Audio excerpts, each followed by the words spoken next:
જય શ્રી કૃષ્ણ મિત્રો, કેમ છો? થોડી શિયાળાની શરૂઆત થઈ ગઈ છે.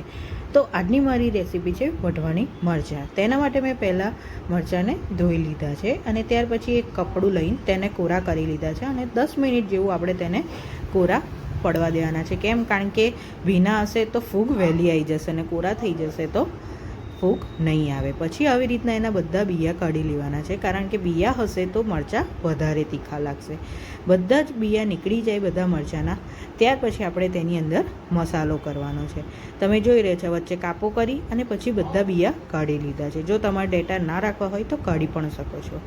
તો મસાલો બનાવવા માટે થોડા રઈના કુરિયા, મીઠું, હિંગ અને થોડીક હલ્દી લીધી છે અને 3 થી 4 ચમચી જેટલું તેલ લેવાનું છે અને ત્યાર પછી લીંબુ લેવાનું છે. લીંબુ અને આ બધું મિક્સ થઈ જાય ત્યાર પછી તેને બરાબર મિક્સ કરી લેવાનું છે.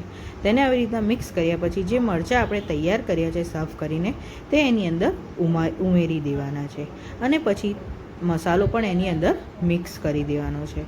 જો તમે ચમચીની મદદથી મિક્સ કરશો તો પણ ચાલશે અને હાથથી કરો તો પણ ચાલશે.